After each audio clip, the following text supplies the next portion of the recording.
you. Morning. Good morning to you. Hello, everyone. Welcome to another edition of the LPTV Disney Morning Show, coming to you live from Northern California and the middle of nowhere. My name is Duby.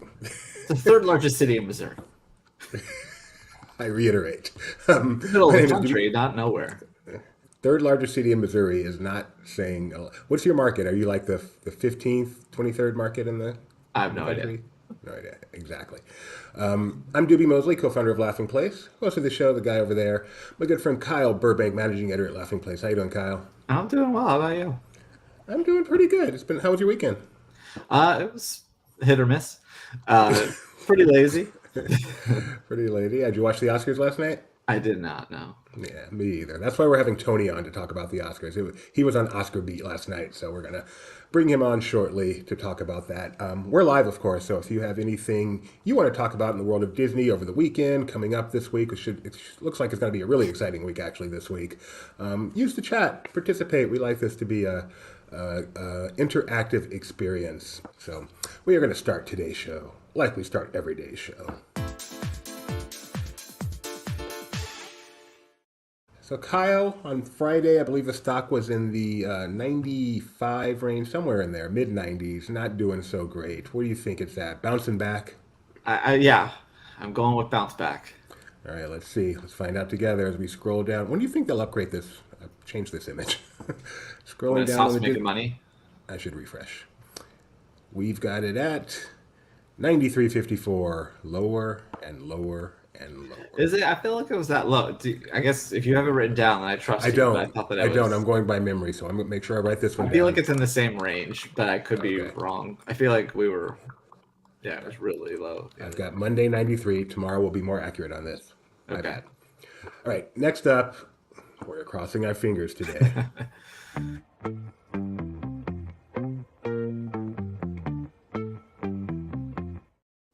Let's throw it to Ethan. Happy Monday, humans. It's me, Ethan. Did you see the Oscars last night? I noticed that the director of 2001's AI didn't win anything. That's what he gets for casting Haley Joel Osment in that movie instead of me. Anyway, let's get to the Disney weather. Anaheim will be fairly cloudy today, but the temperature will make it up to 65 degrees. Walt Disney World is not only very busy today, but there's also a chance of thunderstorms this morning and afternoon. There's even a low-end risk of severe weather, including tornadoes, strong winds, and hail. So remain weather aware today. In Nassau, which is close enough to Castaway Cay that it's what I have to go by for these reports, it's partly cloudy now but will be clearing throughout the day. This will lead to a high of 84 with a nice island breeze. Over near Paris, it's a less than favorable end to their park night as it is rainy and windy, making the 53 degrees feel more like 48.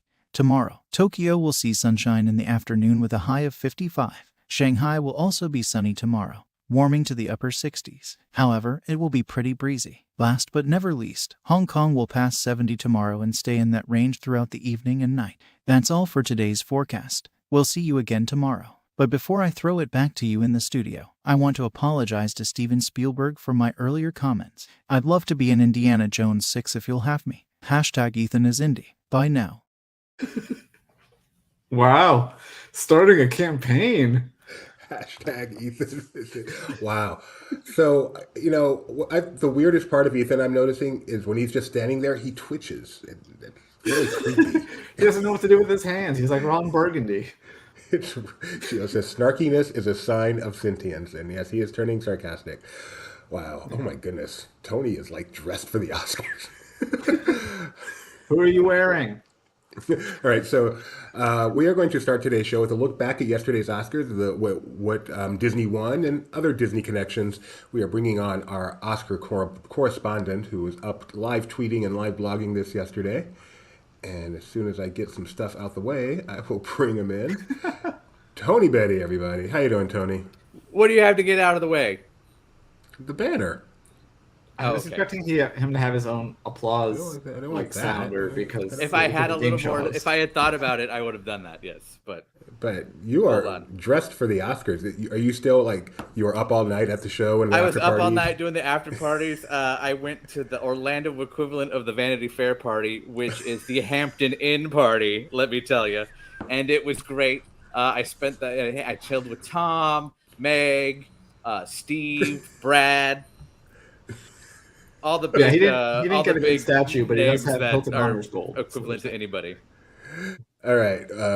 Well, thank you for rolling out of bed after only a couple hours sleep and joining us That's at quite noon accurate, your especially time. with daylight savings time. That's really messed everybody up. There's It no has S not in messed savings. that has not messed everybody up, by the way. But Now, just a minute. it is the biggest technically we've ever had on savings. All right, Tony. A few things I wanted to talk to you about. So someone just mentioned this in the I'm chat, guessing and the Oscars. this is why we don't have you more, Tony. I like you, but all right. All in the Game said the Little Mermaid plug / trailer during the actual Oscars was a little tacky. That's what ad breaks are for. Can you? I didn't see the show. Can you tell me what's going on here? So what happened is it's this year both Disney and Warner Brothers are celebrating their 100th anniversary, and Mac is accurate. Yeah, but so both Disney and Warner Brothers are. Go on. I hate that I get that. Disney and Warner Brothers are both celebrating their 100th anniversary, and they both had a window in which they could celebrate their films and catalog. Disney opted to use their window to promote the new Little Mermaid by Halle Bailey and Melissa McCarthy. Both showed up on stage, and here's the clip. And they played the 90-second teaser, which arrived on the internet not even 7 minutes later. And Warner Brothers decided to have Morgan Freeman, and I forget who was with them because that's who gets overshadowed by Morgan Freeman. Sorry, other half there. But and then they celebrated their whole catalog in the same amount of time. So Which one went first? Disney or Warner Brothers? Disney. Whew. And they It was- produced the yeah. Oscars telecast, so this was probably They do, some- and all of a us cel- were screaming synergy. Like there was a synergy bar, and it blew the. If it was like one of those little telethon thermometers, it would have been spraying the red. Wow, that's. I agree with people. I saw the internet getting a buzz with that being tacky, and yeah, It was. I'm gonna They agree with could have that. they could have done like a presentation to like I don't know visual effects or something because Little Mermaid looks chock full of them. And then maybe at the commercial break had the 90-second teaser, but to go on stage and be like, check out the new movie. So there was a new Little Mermaid trailer. I don't know what that was. There was a new Little Mermaid trailer last night. We are going to be showing that after this segment, but right now we're going to get to hate the rest of the monetization. Oscars. Quality will out, customer first, and the money will make Is that itself. what it says in neon above any In-N-Out Burger cash register? All right. So Tony, how many Oscars did Disney take home yesterday? How many? The Walt Disney statues? Company took home 2 because they did not make Everything Everywhere All at Once, which I got to a point in the broadcast where if Everything Everywhere All at Once was even nominated, I just sat back and watched. It had a great day. Have you seen that movie, Tony? I have not, no, but now I apparently need to. Yeah, I'm You know, thinking it's- about it. Back in the day, Disney had Miramax, and then now they have Searchlight, and they thought that they were going to keep winning, but now they're going to have to buy A24. So, yeah, in fairness, Searchlight was heavily nominated with the Banshees of Inisherin, but that didn't take home any. So, All right. So what was the first award they won, Tony? I know it was visual effects for Avatar. That's right. And help me out. What was the first one? Oh my goodness, we had you on with one job. I know. But then Costume after design. costume design, Black Panther, Wakanda Forever. Thank you. That's right. Oh my goodness. The awards, night started one job. immediately. The night started with me on edge because the first award given in the evening was Best Animated Feature. So Yeah. And so which they you didn't being win. our They didn't win you being our song. animation guy, what won, and what did you think of the decision? it won Guillermo del Toro's Pinocchio took home Best Animated Feature, and I was fully expecting that to happen. So You think that was the right call? yes, I looked at my other half and I was like, do I possibly finally know what I'm doing? So we'd said a collective no. And then he almost cried during the acceptance speech. I because did. he fucked Yeah, up I got to animation. stop telling you things, Kyle. I'm sorry. But Guillermo really? came up and basically said, the producer said some things, and I was already on edge because that category always gets me a little like reverential in a way. And Guillermo gets up there and says, stop treating animation as its own genre. It's film, and does like a little preachiness. And then he starts talking about he won the Oscar for his parents. So and then wasn't got a little it emotional. like a big breakthrough when animation got a category for best animated feature, and now they don't want it anymore? No, they want it, but they don't want it to be relegated as like, okay, we have a best animated feature category, so that's where anything animated is going to get nominated. It if could be something's good just enough. best film. Yeah. That could happen. I mean, we've had foreign language movies get nominated for best picture. Well, so in 1991, Beauty and the Beast was nominated for best picture. Right, And but then there that's no when it was animated kind feature. of regarded as, okay, this is legitimate film. Unfortunately, it took that long. And then 10 years after that is when we got best animated feature as its own category. But now it's just kind of like, oh, it has its own thing. Don't even consider it for anything I don't else. think so. I just don't think there's been a movie good That's enough. the perception, and that's what Guillermo Well, there's was been saying. more animated films that have been nominated for Best Picture since they did expand it, though. Like, Two. Up, yeah. Actually, Up I think in Toy Story 3. I went to for Frozen whenever that came out. I went to a presentation from Lino DeSalvo, and he was saying what he thinks would be an amazing milestone for animation is seeing a performance be nominated in the Best Acting category. Are they eligible?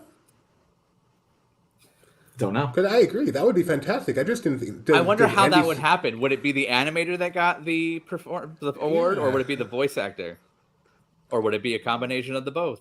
Has Andy Serkis gotten a nomination for one of his mocap things? Does anybody know?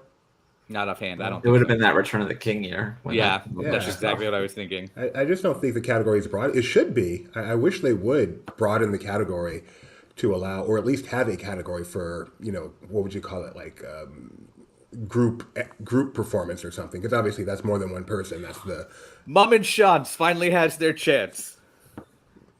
Blue Band Group, best group performance. Thank you. What other moments, as someone who watched the whole show, what other moments kind of... I loved Kimmel's opening monologue. That was fantastic. And then he basically made a joke saying if anybody tried rushing the stage, he's got a full layer of protection, and pointed out Pedro Pascal. He's like, I got the Mandalorian here, and then Michelle Yeoh, and then everybody. But the cameras, they obviously saw the cameras on them as he was going through it, and they all did like a pose. I'm like, somebody's going to edit this into like an 80s TV intro, and it's going to be fantastic. And he had both Guillermos. They had both Guillermos. He said, I have Guillermo here. The camera cuts to Guillermo del Toro. And I don't know if that was planned or not, because it came back to Kimmel. He's like, no, I meant my Guillermo. It was scripted. It was scripted? Okay. Very good. But speaking of scripted, a lot of slap jokes. It got to a point where it was almost overkill. There was one really good one, and then I felt anything after that was too much, because he gets over there and they're introducing Best Documentary Feature, which is when it happened last year. And he says, hopefully this goes off without a hitch, because we're doing it without hitch. And I enjoyed that tremendously. But then there's a few more after that, and I was like, okay, that's move on. Enough. Make some La La Land jokes. Remember your plunder, even though it wasn't technically his. I have a running thing where if you turn on cable TV on the weekend, any weekend, there's a 90-something% chance that Hitch is on. I've tried this many times, and Seriously? if it is on, I'll watch it. It's one of those movies that if it's on cable, sure, I'll watch it. Now I have an urge to watch it. I haven't seen it since it was in theaters way back when. So it's fun. I love Kevin James. Gio made a comment. I liked the Andrew Garfield shot. You could probably Google that right now and find it. That's probably the most, as you guys would say, GIF-worthy meme of the evening. Because they cut to him, he's like, I've got a Spider-Man here to protect me, and all the ones they picked him. But I think he might have been the only one in attendance last night.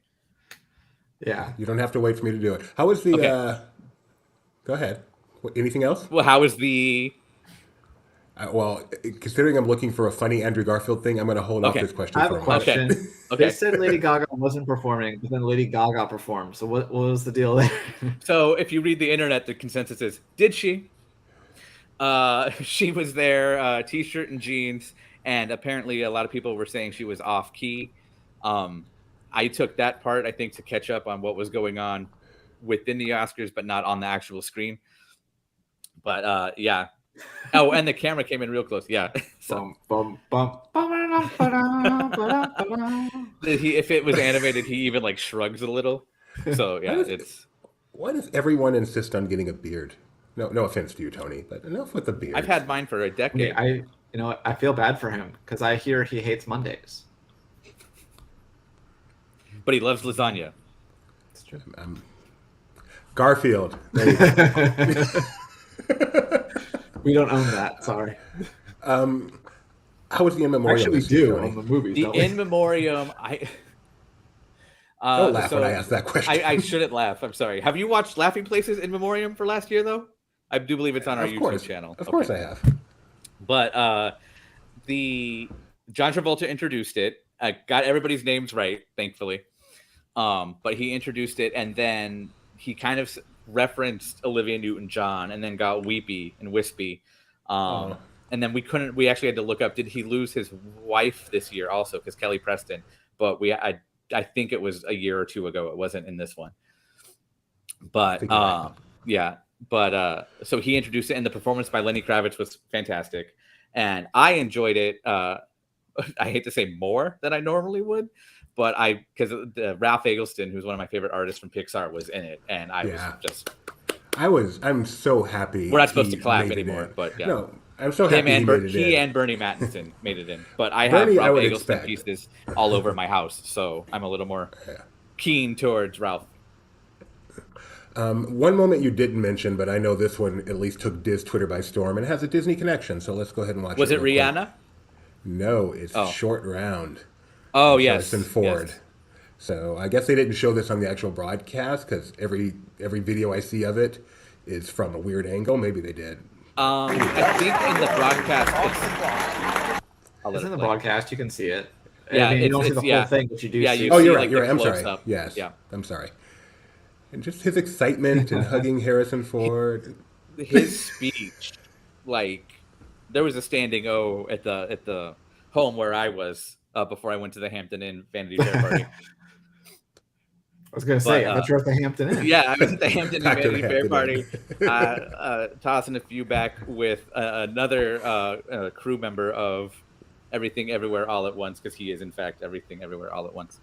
But I got to see this movie.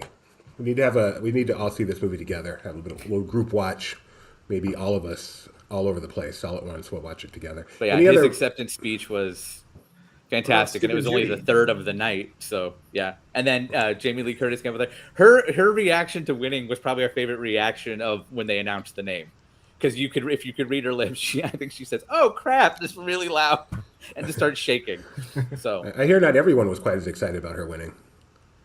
I'm sure those other four ladies weren't. But people were just saying she wasn't in it very long. Like, do you remember? Yes, yeah. Judi Dench in is it Shakespeare in Love? Well, that's why it's supporting actress, not actress. It hasn't be long to have a huge impact. Did you tweet out a stupid Judy thing when she won? I think that might be my favorite tweet I've ever done for Laughing Place. Tony previewed some of the things he was hoping would happen so that he had jokes prepared, and then I saw all of them come true, all three. Yes, so. I was, yeah. I had a connection for everybody. The only other one I really wanted to happen was Bill Nye for, because I would have referenced Hitchhiker's Guide to the Galaxy. No, not the science guy. Not the science guide. Otherwise, that would have been another Universe of Energy one. All right, let me see. I got this one here. Stupid Judy, stupid Oscar winner. Congratulations to Jamie Lee Curtis for Best Supporting Actor. Very good, Tony. Good job. This is the kind of entertainment you get when you watch Laughing Places live blog. Sorry, Tony. Laughing Places live blog of the event. Anything else before we let you get back to work? You know, since you're here, Tony, let's keep you on just a tiny bit longer.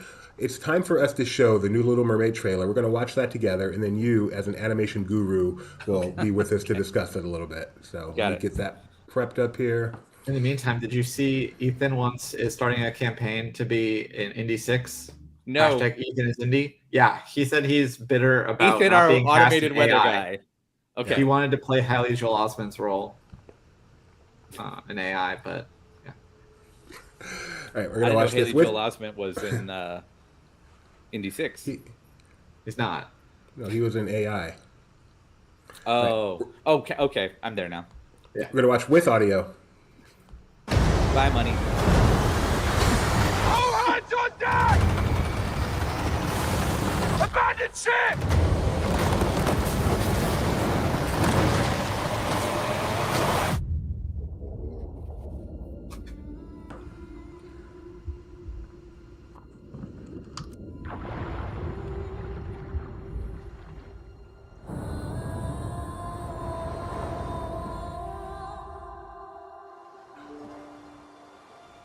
Check the code, man! Over here!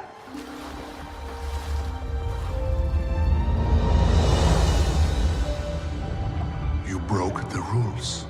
You went to the above world. A man was drowning. I had to save him. This obsession with humans has to stop. I just want to know more about them. Ariel! Don't! Poor child. I can help you. You can't live in that world unless you become a human yourself. Is that even possible? That's what I live for.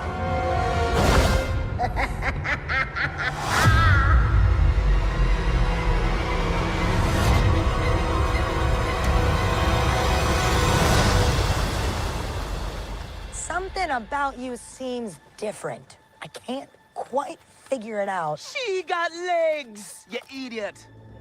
I don't know where, I don't know how, but I know something's starting right now. Watching, you'll see. Someday I'll be part of your. He's a human. You're a mermaid. That doesn't make us enemies.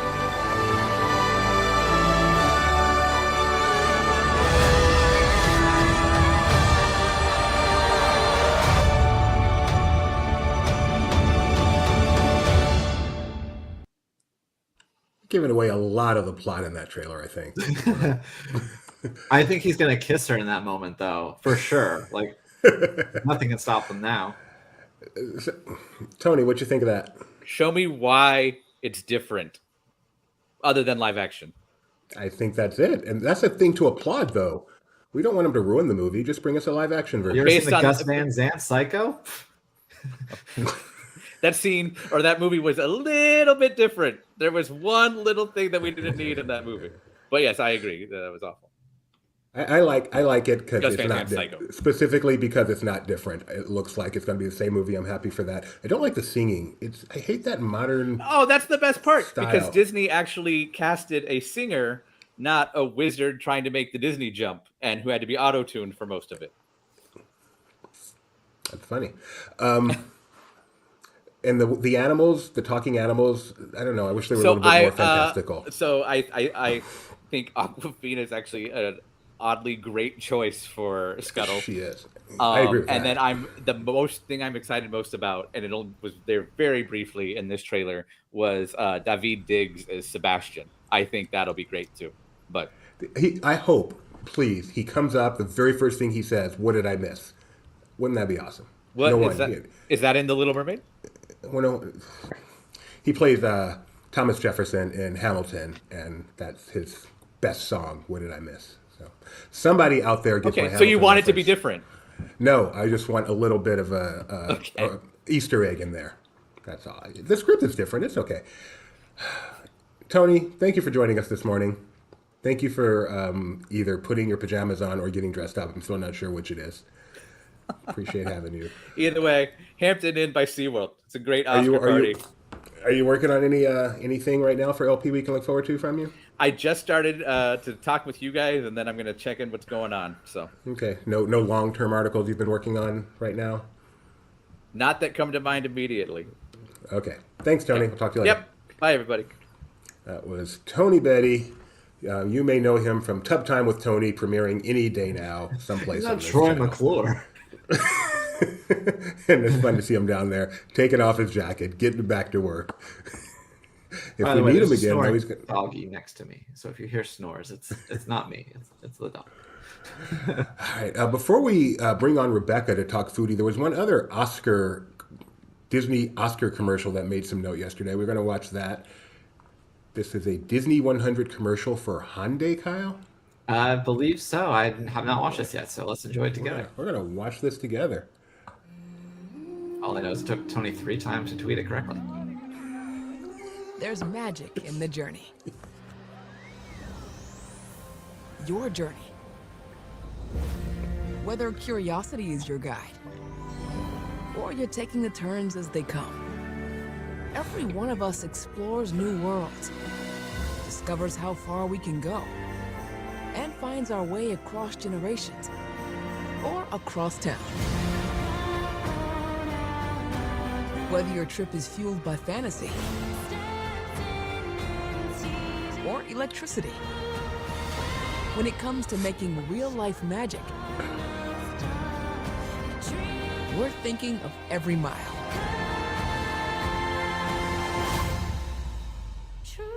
There's magic in the journey. I like that car. It's a salute to all Disney movies, but mostly 4 of them. I think Disney is selling out. Yeah. What is this? They want to make money?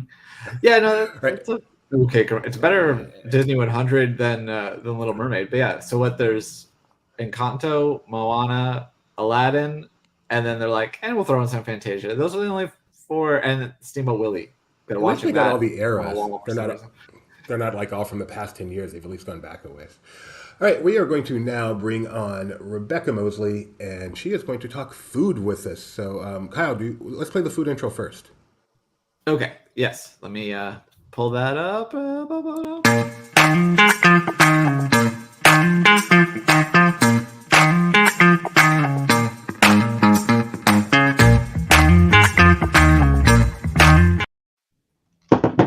Yes, eaters, talk food. Hi, Rebecca. I'd like to thank everyone for this award. I appreciate the support of my husband and my son. Isn't that what I'm here for? Yeah. That is not what you're here for, and I hate to tell you, that's not an Oscar. That's an Iron Man. What is that behind you? You're behind your left shoulder. Oh, I have an amazing husband who brought me roses yesterday, and so I thought I should share them with the world. I wasn't even sure that's what that was. Flowers. Yeah, The Miley top. Yet I don't have to. Exactly, Kyle. One of the joys of marriage is I don't have to buy myself flowers anymore. I have people for that. And people. Love you, honey. And people. All right, we bring Rebecca on for many reasons, but today it is to talk food. The St. Patrick's Day foodie guide for Disneyland and Disney World has been released, and one of our favorite pastimes is to go through it and look what looks good, what looks awful. So I know, Rebecca, you actually are the only one of the 3 of us that have done some prep here, so you tell me when you see something. Well, I was going to say, as you might expect, a lot of this is mint, and I think Kyle is not a fan of mint. I like mint. Mac does not. I don't think Celestino does either, if memory serves. I do not. They like mint as mint, but not as in things. No, I actually just bought a box of. We took Rigby to group class. On the way out of the Lowe's, we got hit up by the Girl Scouts, and they got us. I was like, I think we'll just do like 1 box, and then there's like 3 new ones I wanted to try, so then I ended up with 5 boxes. Such a racket. There you go. Including the thin mints. That's what ties this all together.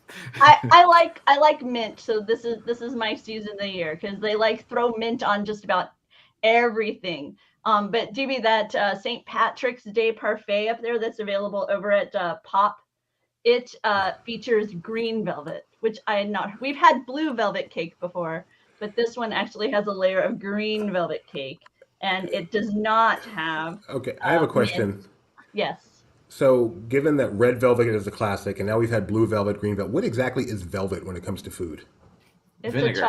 It's a chocolate cake that they then douse with food coloring to make it a different color, typically.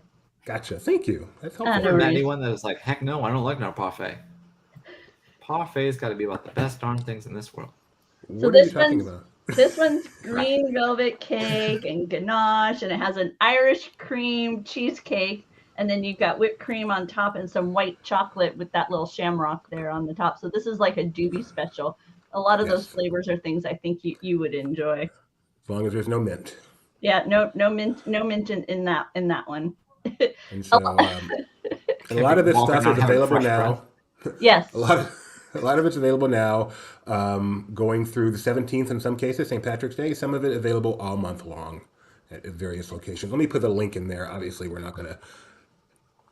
This will be the easiest way for you to find out what you want to eat via that The link one as on we go through it.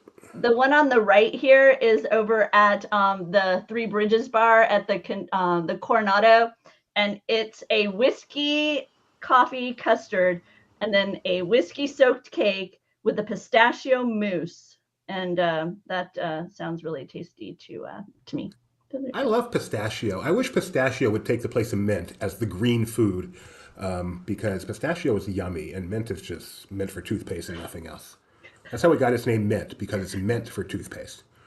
And even the Saskagula factory Floatworks and Food Factory is getting into the act with a mint chocolate chip cheesecake, and the Scat Cat Lounge, their beignet is going to have a nice little drizzle of chocolate mint, and then a shamrock on it, so you can get your beignet with a touch of St. Patty.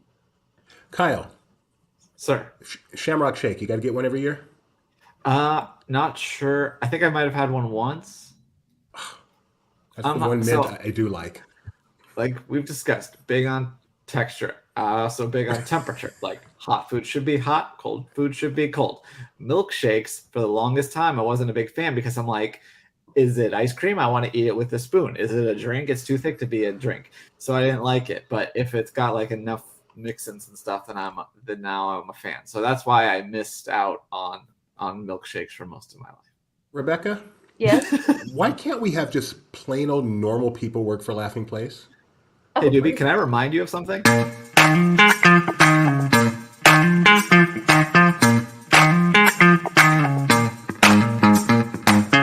I'm just staying on brand. All right, continue.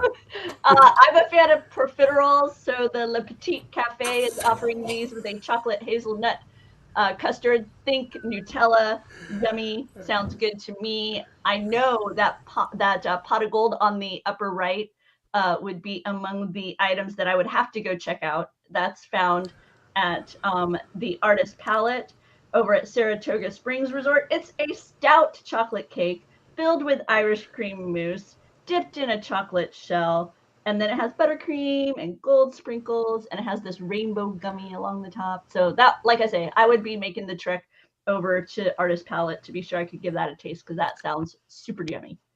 Profiterole is a very highbrow word.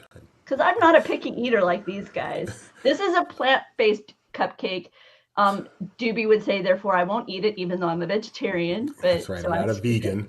I'm not a vegan. I can have this, but you know, I had a plant-based pizza on the cruise that actually was quite good with plant-based cheese, which I didn't really expect. So I would give this a fair shake.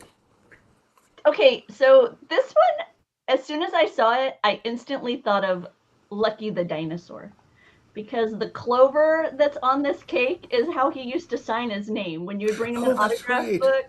The clover looked very similar to this, so it was like a little throwback to a favorite Disney character that you didn't find a whole lot, but when you did, it was fun.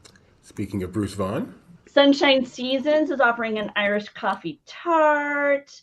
Over at the patisserie, which it has a super awesome, beautiful pot of gold petite cake, and when it says petite, it means petite.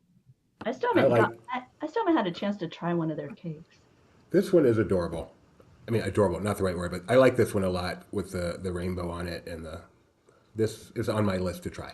It's whiskey soaked, and then it has layers of Irish cream mousse, caramel banana mousse, and candy walnuts inside. So it does sound something like you'd really enjoy. Apparently, it's also on Mac's list, since lots of alcohol listed there. Oh, real food now. So Kyle, adjust yourself. This is no longer dessert. This is now real food. Thank you. Yes. And when we get into savory foods this time of year, it means corned beef. So we have the loaded fries, which has corned beef, smoked bacon, Guinness braised onions, some IPA cheese sauce, in other words, beer cheese sauce. Sounds good. I'd have to skip the bacon, but the other aspects of it sound good. And So like I say, lots of different ways to consume corned beef. This one on top of a burger over at Deluxe Burger. How do you eat that? Right? How do you? So really, if this were put in front of you, what would your technique be, Kyle? I guess I'd cut it. Well, first of all, it wouldn't have the lettuce or tomato, and it'd probably be smushed down more than it looks. I'd probably cut it in half first, and then try to just see how. I think if you squeeze it enough, you probably can get it. But I think they make it look taller than it really is. But still, that's kind of ridiculous. Okay, and what I would do is I would be sharing this with somebody. So I would have 2 plates, and I would take off everything above that layer of cheese and put it on one plate. And then I would take one of the patties and put it on the other plate. And then I would separate out the toppings between the 2 patty plates. That's how it would end up being eaten in my world, because there's no way I'm ordering this by myself. That is a massive amount of food. Even if it's just a single burger with that much corned beef on it, that's just way too much food. Kind of reminds me of that CSI Vegas episode we were watching yesterday. No. I'm definitely fork and knife in this. This is it's just going to become a deconstructed burger. I'm going to have some bread in one bite, some meat in another, and that's the way it goes. Oh, but this one right here, DB. Okay, so this is called a chocolate piñata. So it is a like chocolate shell, and then when you get into it, you've got mint marshmallows and these little pearly things and everything. So it's like a fun little treat. That does look pretty fun, actually. Does it come with like a little mallet or something you can bang it with? Oh, that'd be fun, right? Yeah. So that's what you've got going on. That's over at the Ganachery. Raglan Road, exciting stuff going on. By the way, check them out directly if you're going to be at Walt Disney World this time of year, because they often have a lot of fun signature entertainment, as well as these tasty specialty items during this season of St. Patty's. They do a lot of special stuff for St. Patrick's Day, being Raglan Road. In fact, I think I just saw a press release come around not too long ago in my email box. And if you're looking for alcohol, Swirls on the Water is going to offer a special chocolate float. It's a frozen hot chocolate with a float of Bailey's Irish Cream. Are you a Bailey's fan, Rebecca? I love Bailey's. Yeah, I'm a big Bailey's fan for sure. Now, this is your thing, right? This is for me. A shake with the donut on top. Kyle, can you handle that? I suppose. And I love how cake and ice cream. Wait. Can you do cake and ice cream, Kyle? Yeah, I prefer ice cream cake, but yes. Go on, then. I also eat my cereal dry, though, so I don't know about cereal with milkshake. And really, you don't like dry cereal? I eat dry cereal exclusively, yeah. Exclusively? I mean, it's one thing to like dry cereal, but you will not put milk in your cereal. No. Oh, okay. So you're worried it'll be too soggy because it's been resting on the... Yeah, I will drink a glass of milk with my dry cereal. I will not pour the milk onto the cereal. The less I know about you, Kyle, the better.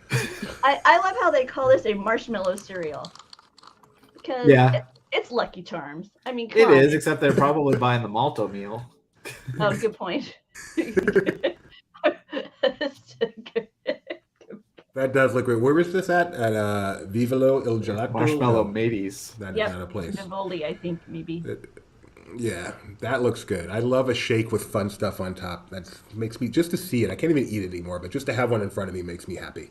And Doobie, on the right there, you were talking about pistachio. That's actually pistachio ice gelato and chocolate sauce inside of a warm Italian donut. This I would get. Right? If someone out there, this will be gone. If someone out there can get one of these for me, save it till I'm back there in April, I would really appreciate it, because I want to try that. Just however you figure and it out. over at Disneyland Park, the gray stuff, they dye rivers this time of year. Disneyland decided the gray stuff will be the green stuff. And it's a mint white chocolate mousse with a chocolate cake underneath, mint chocolate chip crumbs, chocolate crumb on the shortbread cookie. To me, this is like an enormous Thin Mint. That's what this feels like. The flavor palette and the textures. I'm thinking Thin Mint. I hope that's what it is. Yep. Craftsman Grill, got the leprechaun donut, got the cupcake, simple stuff. Churros. We've got a collection of churros, macarons. Once again, some corned beef on a burger over at Black Taff. This looks a little more attainable, I think. You could handle this one, Kyle, you think? A little more edible. Yeah. I mean, size-wise, yes. I don't know about flavor, ingredient-wise. It's a Reuben style, so you've got a beer braised cabbage as well on there. I'm not a fan of a Reuben, so this didn't jump out at me. Although the whiskey mustard sauce, I wouldn't mind trying that on a roast beef. That sounds tasty. The churro is definitely what I want to try. I love churros. Naples is going to be offering something they're calling an Irish nacho pizza. So it's going to be the mozzarella cheese, the cheddar cheese, bacon bits, potato, creme fraiche, and green onions. So they're doing that over at Naples. So I thought that was a unique spin on the pizza. Kyle, pizza. Are you pretty picky about your pizza ingredients? Less so. I used to exclusively eat cheese pizza as a kid. Then I learned that pepperoni could taste like bacon, and that was a game changer for me. These days I'm much more open. You'll like go to CPK and get anything, get like the tostada pizza with the refried beans on it. Well, I don't like refried beans, so I wouldn't do that one. But the big game, another game changer for me as of like a few years ago, is that I learned that I kind of like onions now. So that was like one of the things I would keep off a lot of different pizzas. It's like CPK, where like get like a garlic chicken pizza. They usually have onions on it. I'd asked for them to remove it. Now I'm good with it. Oh, live and learn. Way to keep challenging yourself, Kyle. Thank you. Happy to hear that. We've come to Mac's department. Looks like Splitsville's got a Shamrock Strike. Yep, vodka, rum, gin, triple sec, melon liqueur, which is what's going to give you that green color, and then Sprite. It does not sound like something I want to try, to be honest. And I think that's it. Yeah. That is it for our St. Patrick's food scroll. For sure. But wait, there's more. We just this morning found out that from Disney Eats. By the way, did any of us think this logo was temporary? Yes. But it's not. So Disney Eats said that Tron Energy Bites is going to be opening up in the Tron area, and they've given us a preview of some of those foods there. So have you gone through these at all, Rebecca? No, I haven't. Okay. Oh, so we've All got right. tasty, yummy morning stuff, huh? That's neat. Chocolate cake donuts, Joffrey's, of course, every Disney fan's favorite coffee brand. Yeah. Digital dumplings, buffalo chicken. That sounds like an interesting name for food. Ooh, Do you like to mix? Okay, so it's hot wings in a different form. So you've got this dumpling with the buffalo sauce, so it's spicy, and then they've got a blue cheese powder on it to give you a little bit of that kind of cooling element of the blue cheese. Pretty cool. Yeah. I'm excited. And of course, some sweet stuff. Strawberry isoform. Strawberry ice cream mochi. Strawberry ice cream mochi, graham crackers, and a little bit of cheesecake foam. I love foam in my food. To finish it off, it not only looks beautiful, but tastes great too. And a watermelon refresher. I do not like watermelon as a liquid one little bit. Will not be trying this. Do you, Kyle? I like watermelon. I don't know if I want this per se, but I'm okay with watermelon. Watermelon food is fine, but watermelon as a liquid never has worked for me. How about you, hon? Do you like watermelon as a liquid? No, not a big fan. I think if it's like a hint of it, I've done okay, but overall, no. I was trying to find out if are these items from Shanghai. They feel like they could be items that were just brought over from a Shanghai menu. They feel very Asian Gio, let us inspired. know. That seems like something Gio would know. Let us know, Gio. Are these just brought over from Shanghai? All right, before we let Rebecca go, we are going to talk about, I hope you guys saw yesterday, Kyle and Mac, our two sports guys here at Laughing Place, did a really great reveal of this year's March Madness bracket, which is what, Kyle? This is our annual competition minus 1 year, where we put different things. In the past, we've done, last year we did resort hotels at Walt Disney World. We've also done food, snacks, and I forget what all the other ones. I think you guys, one of the earliest ones was Disney sports movies. Yes, I remember that one. So this year, because of Disney 100, we decided to do Walt Disney Animation Studios features, which of course doesn't actually start in 1923. It starts in 1937, so it kind of threw things off. So we have some interesting years, but We have 4 regions once again. And by the way, first time anyone's ever referred to me as a sports guy. So thank you for that. What's your favorite TV show of all time, Kyle? Sports Night. All right. So yeah, these are our top. Well, actually, this is our full brackets here. So in the 1937-1958 category, we have Snow White in the 1 seed versus Dumbo, Cinderella versus Peter Pan. Then over in the 1959 to 1980 category, which is just a tremendously big time, Sleeping Beauty and Robin Hood, and then Jungle Book versus 101 Dalmatians. Moving down 1981 to 2002, which is probably the strongest region. If I think, let's see here, 1959 to 1980 is probably the NFC South of this lineup, and then now we're moving into the Pac-10, just to mix all of the sports metaphors. Nice, very good. Lion King and Aladdin going up against each other, and then Beauty and the Beast and Little Mermaid. That is going to be a blockbuster right there. And then finally, moving over to 2003 through present, or really whenever Moana came out, Frozen versus Wreck-It Ralph, and Moana versus Tangled. So we'll have voting starting Thursday, Justin, as the March Madness itself kicks off. So we'll have daily voting, sometimes weekends, sometimes not, depending on how things shake out. And yeah, it'll be interesting to see which comes out on top. Mac, he had his bracket. He had Lion King taking it all. My bet was on Beauty and the Beast to take it all, so we'll see. So my question for you, Rebecca. Yeah. What are the snubs on this bracket? There's so many.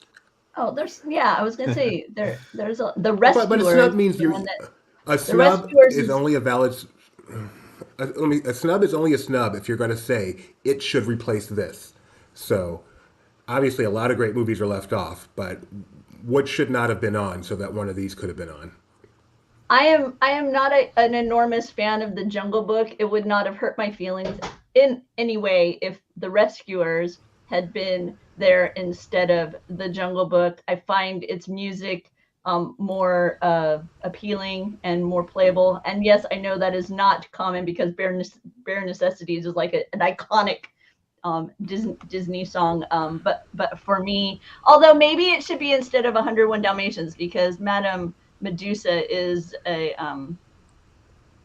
really great villain. So I was thinking instead of Robin Hood, because Robin Hood is just not a good movie and shouldn't be on the list. Yeah, I have a soft spot for Robin Hood, but yeah, you're probably right. I probably should put it there. But I have a soft spot for Robin Hood. I know you do. But this is my era. So this is when I was a kid. Everybody, when you talk to Disney fans, you can pretty much gauge their age by like their favorite Disney movies, because typically it's the ones that came out when they were little. So if this were me picking, I would take Snow White out of one bracket. I would take Wreck-It Ralph out of another. Sleeping Beauty and The Little Mermaid, and ultimately Snow White would defeat Little Mermaid in the final, and that would be the perfect way this would go. And I would have Cinderella, Moana, Sleeping Beauty, and Aladdin. Aladdin? No, this is the animated, not the live action one. Huh? Yeah, no, I would still go Aladdin. Wait, I want to make sure I understand. In the Renaissance era, you think Aladdin is better than The Lion King, Beauty and the Beast, Little Mermaid?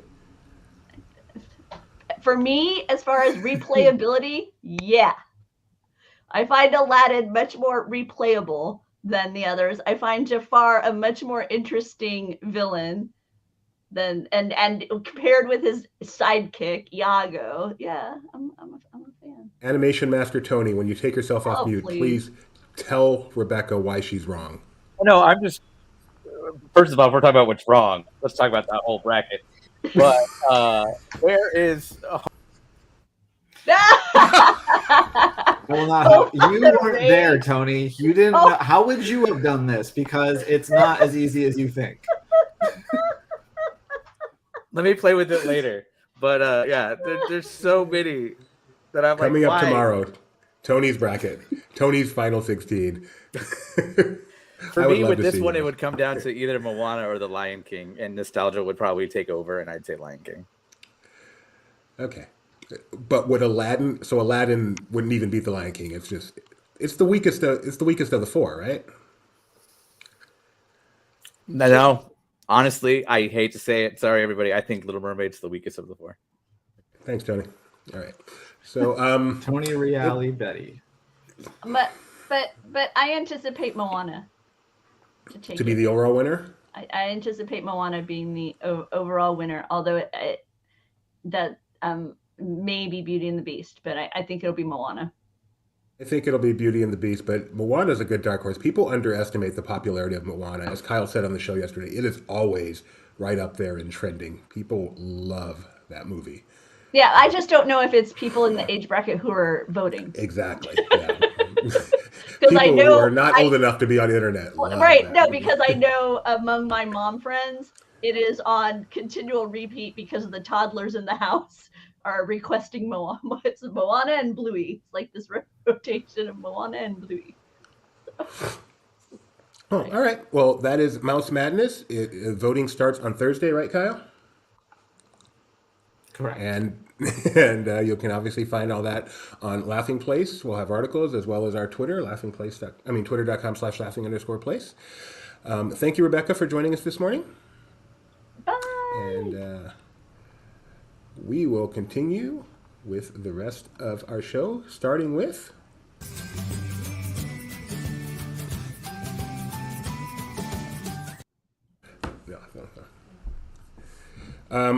couple of pocket picks today. Gif it, Tony. Gif it. Things gotten a little busy here right now, and so we're almost done. It's cool. All right, our first pocket pick. This one's so cute. This is from Mad Theme Park Updates.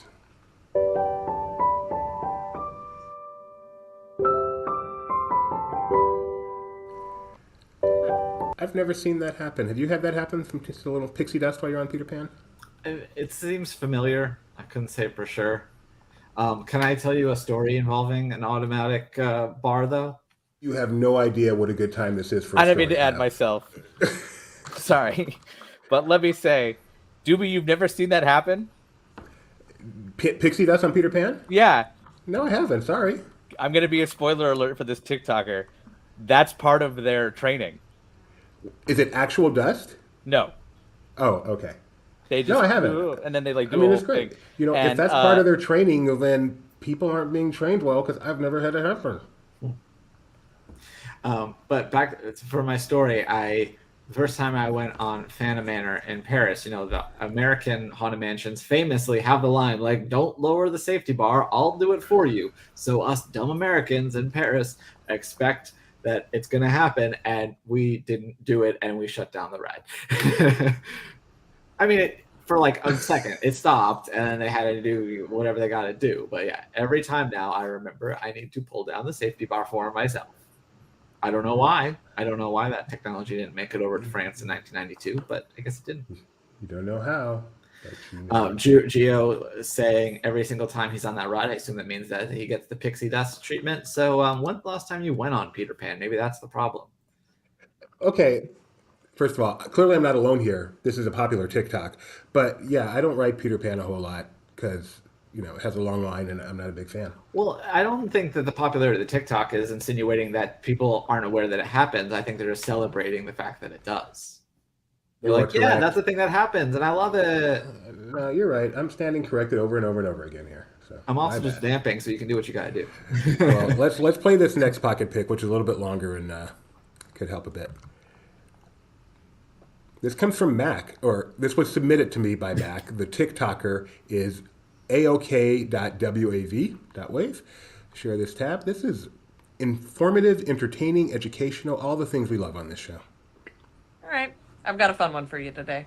So, we all know of the Wilhelm scream at this point. You know, this sound effect that has found its way into over 400 movies, TV shows, video games. It's everywhere. And we also know that that is the responsibility of this man, sound designer Ben Burtt, who originated the practice by slipping it into all the films he worked on. The first of which being the original Star Wars trilogy. So he put it into episode 4 and episode 5, but he took it an extra step further with episode 6. Because yes, the Wilhelm scream is in episode 6, when this poor man falls into the Sarlacc pit at the beginning of the movie. R.I.P.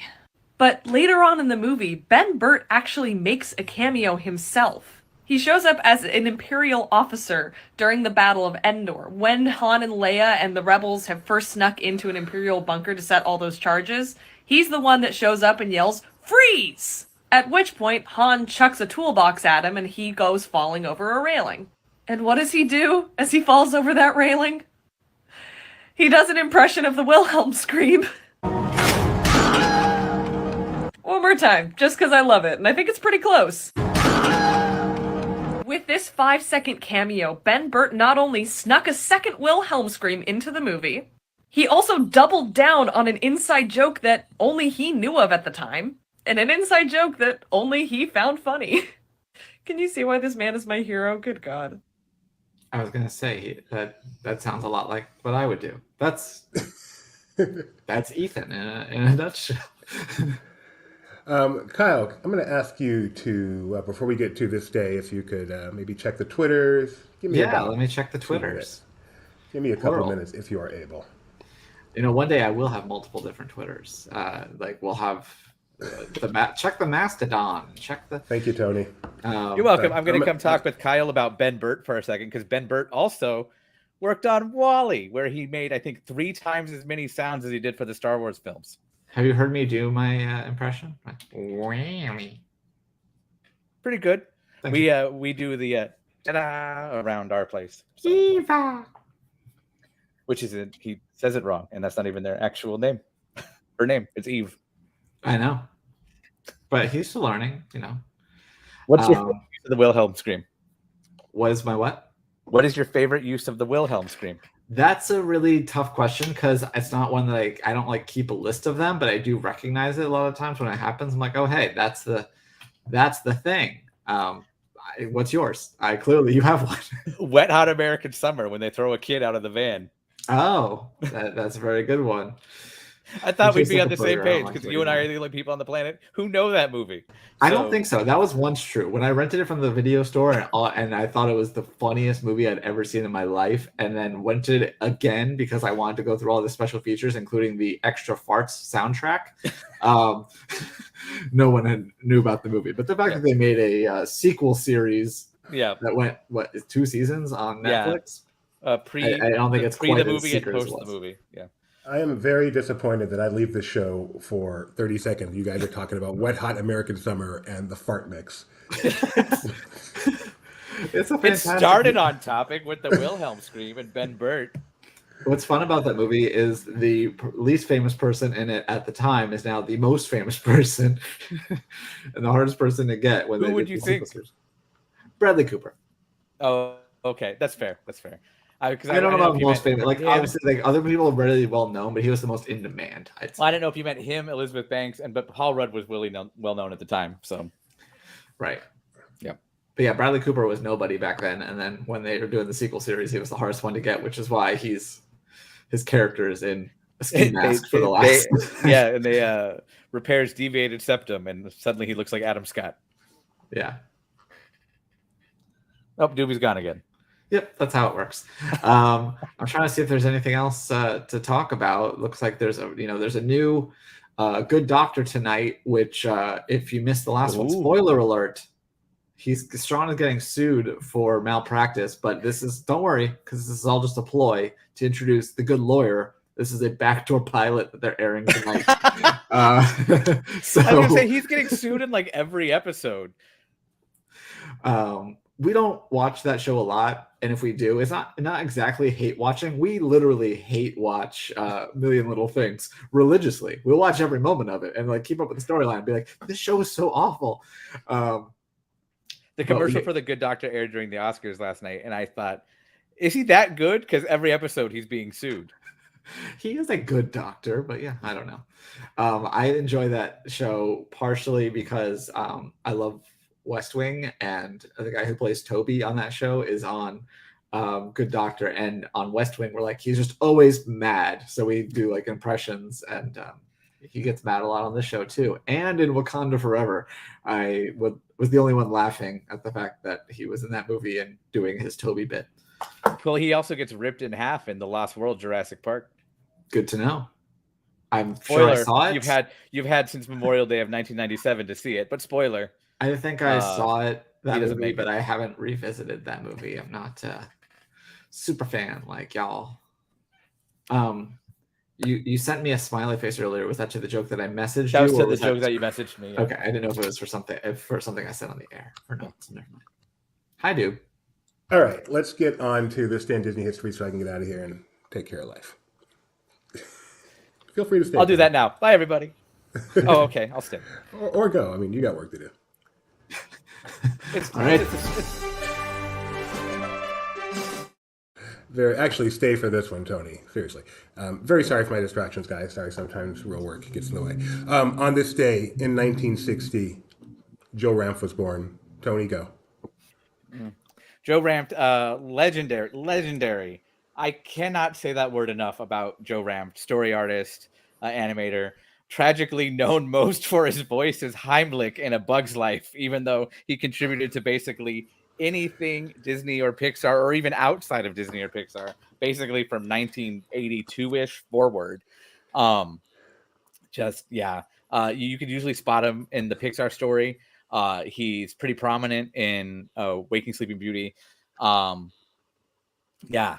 Just absolutely remarkable story artist.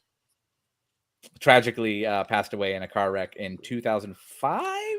Yes, 2005, August 2005. Yep. So, thanks, Tony. On this day in 1969, Kyle, Tony, listen to the synopsis. Okay. Down on his luck, race car driver Jim Douglas teams up with a little Talladega VW Nights. bug that has a mind of its own, and not realizing Herbie's worth until a sneaky rival plots to steal him. I was What gonna film get is it before that. It's one of the Herbies. Is it just Herbie the Love Bug? Or is Herbie it rides again. It is Herbie the Love Bug. That is right. On this day in 2009, let me finish the synopsis, Tony. Only one person can talk at once. Too Herbie, too furious. A Las Vegas cabbie enlists the help of a UFO expert to protect two siblings with paranormal powers from the clutches of an organization that wants to use the kids for their nefarious plans. Tony, tell movies. Race to Witch Mountain. Race to Witch Mountain, the 2009 version, is accurate. Is that the one with Dwayne The Rock I was Johnson? trying to do Yes. the Rock, but of course they had to face away from camera. On this day in 2015, when her father unexpectedly dies, young Ella finds herself at the mercy of her cruel stepmother and her scheming stepsisters. Never one to give up, Ella's fortunes begin to change after meeting a dashing stranger. Live action Cinderella. Yes, Kenneth And I'm being Branagh's- serious with that one because Kate Blanchett, if she was nominated last night, and she played Lady Tremaine in that. So I was going to use that reference if she won. Oh, very good. So yes, that was the 2015 Cinderella by what is he best known for these days? Kenneth, I can't even say his name. Is it Kenneth Branagh? Kenneth Bragna? Yeah. Kenneth Branagh. I do believe he's best known for his performance in Wild Wild West. Yes, you are accurate on that. Thank you for reminding me of that. And finally, if either one of you get this one, one of you getting the raise. In 2020, on this day, an unassuming high schooler finds himself inexplicably drawn to the free-spirited new girl whose unconventional ways change how they see themselves and each other. This Hint, is in Disney 2020? Plus. Yeah. In Oh, is it 2020. Sneakerella? It's Sneakerella. 2020. That's not. No, that one's more recent. That's Prom Pact? No, that was before that. This is. Is it? What's the L something with the name? You're failing, Kyle. Can you read the synopsis again? Yeah, let me hear it again. An unassuming high schooler finds himself inexplicably drawn to the free-spirited new girl whose unconventional ways change how they see themselves and each other. Okay. It's not Clouds. Oh, you're in the right neighborhood, but no, it is not Clouds. Sounds a I was lot like like, Garden I State. feel like- If it's Disney Plus, that's not right. It is Stargirl. It is Stargirl. Yes. Anything that came out on March 13th, 2020 is going to be forgotten in a larger context of things going on around the country of origin, please. Very good, Mac. All right. Coming up later today at 4 p.m., we've got Disney Parks Talk Live, myself, my wife, Jeremiah, and Mike Celestino. We'll be back, of course, tomorrow. I'm not sure. I think we're back in. This is another one of those weeks where the schedules are going to be a little bit wonky. I'm not one to use wonky. I'm kind of surprised I said that. A little bit off. Because I said it earlier. This week's shows are going to hit different. But I think tomorrow we are going to be normal time, 9 a.m. They're going to be a bop. Thanks for joining us, helping us out a lot, Tony. I really appreciate it, especially with the ad lib at the end. Thanks so much, Rebecca, for coming on and talking food, Kyle for putting up with all this craziness today, and we will see you guys later. Bye.